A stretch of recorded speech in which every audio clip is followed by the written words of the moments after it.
नमस्कार साथियों, आपने अगर ई श्रम कार्ड बना लिया तो आप ये जरूर जानना चाहेंगे कि हमारा ई श्रम कार्ड बन गया है लेकिन हमें अभी तक कोई लाभ नहीं मिला है, अभी तक कोई पैसे नहीं मिले हैं। तो हम आपको बताएंगे कि ई श्रम कार्ड में आपको पैसे कब तक मिलने वाले हैं, यानी कि आर्थिक सहायता है वो कब आपको मिलने वाले हैं।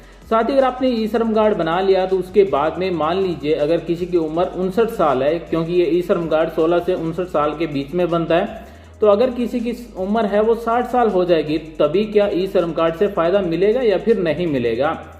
साथियों, ई श्रम कार्ड एक ऐसा कार्ड है जो असंगठित क्षेत्र में काम करने वालों का बनता है। अगर आपने बना लिया है तो ई श्रम कार्ड से आपको कब तक फायदा मिलेगा, ई श्रम कार्ड से कब से सरकारी योजनाओं में फायदा ले सकेंगे, ये हम आपको आज इस वीडियो में बताने वाले हैं। ई श्रम कार्ड से जुड़े हुए हर सवाल का जवाब आपको आज इस वीडियो में मिल जाएगा। इसलिए अगर आपने ई श्रम कार्ड बना लिया या फिर बनाना चाहते हैं तो आप हमारे साथ शुरू से अंत तक बने रहिए। आपके मन में जो भी ई श्रम कार्ड से फायदा लेने का सवाल है या फिर पैसे लेने का, आर्थिक सहायता लेने का कोई भी सवाल है, उन सब का जवाब आपको इस वीडियो में मिल जाएगा। साथियों, देश भर में अब तक 12.5 करोड़ ई श्रम कार्ड बन चुके हैं, यानी कि असंगठित क्षेत्र में काम करने वालों ने अपना ई श्रम कार्ड 12.5 करोड़ ज्यादा से असंगठित क्षेत्र में काम करने वालों ने अपना ई श्रम कार्ड बना लिया है। अब ये जानना चाहते हैं कि ई श्रम कार्ड बन गया, अब हम इस ई श्रम कार्ड का क्या करें, हमें ई श्रम कार्ड से फायदा लेने के लिए, आर्थिक सहायता लेने के लिए कोई फॉर्म भरना पड़ेगा या फिर नहीं भरना पड़ेगा, तो आप हमारे साथ शुरू से अंत तक बने रहिए। साथियों, अगर आप हमारा वीडियो पहली बार देख रहे हैं, अगर आप सरकारी योजनाओं का फायदा लेने के बारे में जानना चाहते हैं तो प्लीज चैनल को सब्सक्राइब करें, बेल आइकन को दबाएं, ऑल नोटिफिकेशन सेलेक्ट करें ताकि आपको हर सरकारी योजना का अपडेट मिल सके। साथ ही इस वीडियो को लाइक कर सपोर्ट कीजिए, अपने साथियों के साथ भी शेयर कीजिए। साथ ही हमें कॉमेंट कर बताएं क्या आपने ई श्रम कार्ड बना लिया, अब आप ई श्रम कार्ड से आर्थिक सहायता लेना चाहते हैं। साथियों, अगर आप ई श्रम कार्ड से आर्थिक सहायता लेना चाहते हैं तो इसके लिए हम आपको इसी वीडियो में बताने वाले हैं। सबसे पहले हम बात करते हैं ई श्रम कार्ड बनाने वाले टॉप 5 राज्यों के बारे में। ई श्रम कार्ड बनने में उत्तर प्रदेश सबसे आगे है। जी साथियों, इस उत्तर प्रदेश राज्य में 1,96,70,306 ई श्रम कार्ड बने हैं। साथियों, यहाँ पर ये डाटा जो दिखाए गए हैं ये आपको लगभग दिखाए गए हैं और इससे आगे ही चल रहे हैं, क्योंकि हर दिन ई श्रम कार्ड बनते ही जा रहे हैं। वहीं 2 नंबर राज्य के हम बात करें तो पश्चिम बंगाल है, जिसमें 1,84,26,123 ई श्रम कार्ड अभी तक बने हैं और हर मिनट सेकंड में ई श्रम कार्ड बनते ही जा रहे हैं। वहीं ई श्रम कार्ड बनाने में टॉप 5 राज्यों में 3 नंबर है बिहार। जी साथियों, 1,03,52,973 प्लस ई श्रम कार्ड बनाए जा चुके हैं। वहीं ई श्रम कार्ड बनाने में टॉप 5 राज्यों में 4 नंबर है झारखंड। जहां साथियों 52,31,290 प्लस में ई श्रम कार्ड अभी बनाए जा रहे हैं। और ई श्रम कार्ड बनाने में टॉप 5 राज्यों में सबसे लास्ट में 5 नंबर राज्य है छत्तीसगढ़, जिसमें 46,44,404 प्लस में ई श्रम कार्ड भी बनाए जा रहे हैं। तो साथियों, हमने आपको डाटा बताया कि सबसे ज्यादा ई श्रम कार्ड कौन से राज्य में बन रहे हैं। अब हम आपको बताते हैं कि ई श्रम कार्ड अभी तक कितने बन चुके हैं। तो साथियों, आप सभी की जानकारी के लिए बता दें कि देश भर में 12 करोड़ 50 लाख से ज्यादा ई श्रम कार्ड अभी तक बन चुके हैं और ई श्रम कार्ड पूरे देश में मान्य होगा और पूरे देश में ये 38 करोड़ असंगठित क्षेत्र में काम करने वालों के ई श्रम कार्ड बनाए जाएंगे। ई श्रम कार्ड बनाने के लिए भी आपको ज्यादा डॉक्यूमेंट्स की जरूरत नहीं होती है, केवल आधार कार्ड, मोबाइल नंबर और बैंक पासबुक की जरूरत होती है। ई श्रम कार्ड बिल्कुल आपका फ्री बनता है। साथियों, अगर आपने ई श्रम कार्ड बना लिया तो ई श्रम कार्ड में आपके मोबाइल नंबर और बैंक खाते की जानकारी सही होनी चाहिए, क्योंकि अगर आपकी खाता संख्या, मोबाइल नंबर सही नहीं होंगे तो आपको आर्थिक सहायता नहीं मिलेगी। अगर आप ये जानना चाहते हैं कि ई श्रम कार्ड में मोबाइल नंबर, खाता संख्या कैसे चेक किया जाता है तो हमने पहले वीडियो बना रखा है। साथ ही अगर आप अपडेट भी करना चाहें तो आप अपडेट भी कर सकते हैं। देश भर में अब तक 12 करोड़ से ज्यादा ई श्रम कार्ड बन चुके हैं और हर मिनट के अंदर 726 ई श्रम कार्ड बन रहे हैं, यानी कि असंगठित क्षेत्र में काम करने वाले हर मिनट में 726 लोग ई श्रम कार्ड बना रहे हैं। ई श्रम कार्ड से आपको आर्थिक सहायता दी जाएगी। ये आर्थिक सहायता आपदाओं में डीबीटी के माध्यम से आपको दी जाएगी और सरकार के द्वारा जो आपको आर्थिक सहायता दी जाएगी, रुपए दिए जाएंगे, उसके लिए कोई फॉर्म नहीं भरना होगा। अगर आपका ई श्रम कार्ड बना हुआ है तो सरकार के पास पहले से ही आपका डाटा है, इसके लिए आपको कोई फॉर्म नहीं भरना होगा और सीधे राशि आपके जो ई श्रम कार्ड से जुड़ा हुआ बैंक खाता है उसमें जमा होगे। साथ ही असंगठित कामगारों के लिए सामाजिक सुरक्षा योजनाओं को भी लाया जाएगा, यानी कि ई श्रम कार्ड अगर आपने बना लिया है, जैसे ही ई श्रम कार्ड पूरे देश में 38 करोड़ बन जाएंगे, सरकार उसके बाद में ई श्रम कार्ड के लिए अलग योजना लाएगी और ई श्रम कार्ड को पूरे देश में लागू किया जाएगा। ई श्रम कार्ड बनने के बाद में आपको आर्थिक सहायता दी जाएगी, वो केवल आपदा की स्थिति में ही दी जाएगी, यानी कि कोरोना जैसी महामारी हो या फिर बाढ़ हो या फिर अन्य कोई प्राकृतिक आपदा आती है तो उसमें जिस भी राज्य में आती है तो उन्हीं ई श्रम कार्ड वालों को ही फायदा दिया जाएगा, उन्हीं को आर्थिक सहायता दी जाएगी।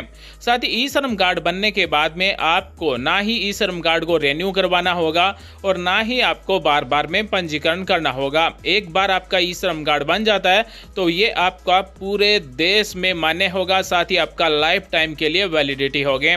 सरकार आपके डाटा क्यों ले रही है? कामगारों को उनके कौशल विकास तथा काम के अवसर तलाशने में मदद करेगा।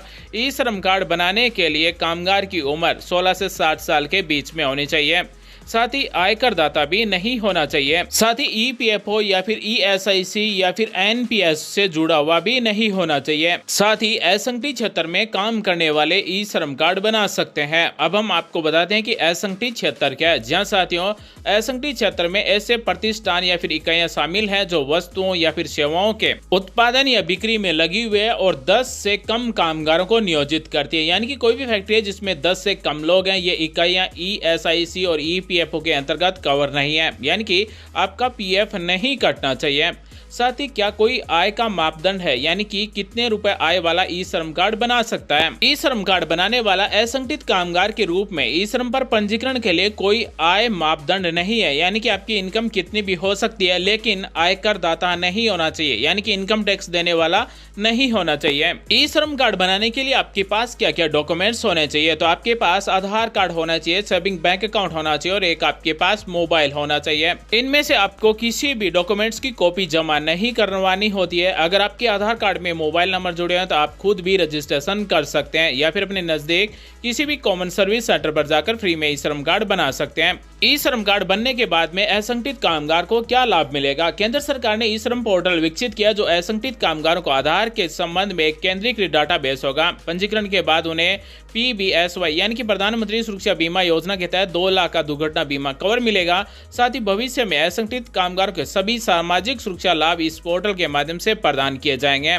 साथ ही आपातकालीन और राष्ट्रीय महामारी जैसी स्थितियों में पात्र असंगठित कामगारों को आवश्यक सहायता प्रदान करने के लिए इस डाटाबेस का उपयोग किया जाएगा, यानी कि कोरोना जैसी महामारी अगर भविष्य में इस तरह की आती है तो उनके डाटाबेस काम में लिए जाएंगे और आर्थिक सहायता उनको दी जाएगी। साथ ही क्या पंजीकरण के बाद कामगार के बैंक खाते से कोई पैसे कटेंगे? तो इसका वीडियो हमने पहले बना रखा है, एक बार फिर से आपको बता दें कि ई श्रम कार्ड बनने के बाद में आपका कोई भी पैसा आपके खाते से नहीं कटेगा, बल्कि सामाजिक सुरक्षा योजनाओं के अंतर्गत लाभों या फिर केंद्र या फिर राज्य सरकार द्वारा प्रदाय अन्य लाभों की सीधे कामगार के खाते में बाधा रहित प्रदायगी सुनिश्चित करने के लिए बैंक विवरण प्राप्त किए जा रहे हैं। अर्थात आपकी बैंक की डिटेल है वो इसलिए ली जा रही है ताकि सीधा लाभ आप ही को मिल सके, बिचौलियों को खत्म किया जा रहा है। साथ ही क्या कामगार को यूएन कार्ड का नवीनीकरण करना होगा, यानी कि ई श्रम कार्ड बन जाएगा उसके बाद में क्या आपको अपना ई श्रम कार्ड अपडेट करना होगा? तो आप सभी की जानकारी के लिए बता दें कि प्रदान किए गए ई श्रम कार्ड के नवीनीकरण की कोई आवश्यकता नहीं होती है। कामगार नियमित रूप से अपना विवरण, मोबाइल नंबर, वर्तमान पता आदि अपडेट कर सकते हैं।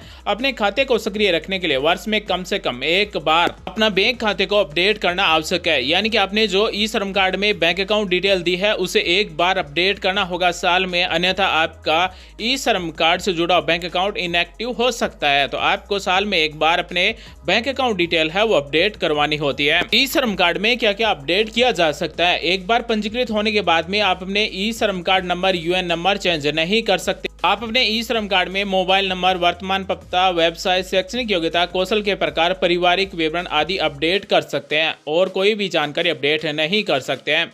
श्रम मंत्रालय द्वारा मेरे विवरण का किस प्रकार प्रयोग किया जाएगा, यानी कि आपने ई श्रम कार्ड बना लिया, उसके बाद में जो आपका विवरण है डाटा, उसको क्या किया जाएगा। आपके डाटा को ये आधार के साथ जुड़ा हुआ केंद्रीकृत डाटाबेस है। इसका उपयोग केंद्रीय और राज्य मंत्रालयों द्वारा एकीकृत विभिन्न कल्याणकारी योजनाओं के तहत लाभों की सुपुर्दगी के लिए किया जाएगा। यह प्रवासी और निर्माण कामगारों को उनके कार्यस्थलों पर सामाजिक सुरक्षा और कल्याणकारी लाभों की स्वायत्तता भी सुनिश्चित करेगा। इसका उपयोग भविष्य में कोविड-19 जैसी किसी राष्ट्रीय संकट के दौरान पात्र कामगारों को सहायता प्रदान करने के लिए उनको आर्थिक सहायता दी जाएगी, साथ ही उनके डाटा भी काम में लिए जाएंगे। साथियों, महत्वपूर्ण ये है कि ई श्रम कार्ड फ्री में बन रहा है। अगर आप असंगठित क्षेत्र में काम करते हैं तो आप अपना ई श्रम कार्ड जरूर बनवाइए, क्योंकि हो सकता है कि आपको भविष्य में जब भी किसी योजना का लाभ दिया जाए तो ई श्रम कार्ड से दिया जाए, ताकि आप अपना ई श्रम कार्ड बना हुआ है तो कोई भी सरकारी योजनाओं से वंचित नहीं रहे। जिस तरह से आधार कार्ड बनाए गए थे, इसी तरह से एक ई श्रम कार्ड भी श्रमिकों का बनाया जा रहा है,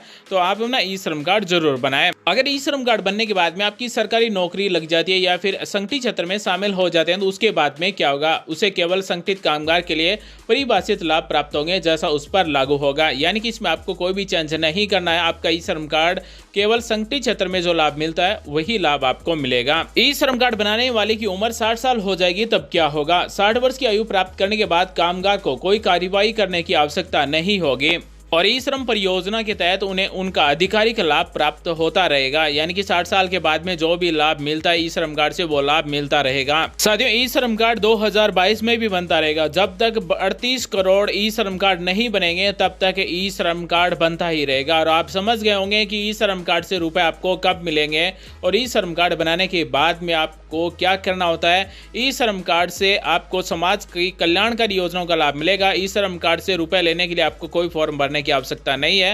हालांकि सरकारी योजनाओं में फायदा लेने के लिए आपको फॉर्म भरना पड़ सकता है, लेकिन वो बाद में भरा जाएगा। आज के वीडियो में बस इतना ही। वीडियो देखने धन्यवाद साथियों। Thanks for watching. आपका दिन शुभ हो। जय हिंद।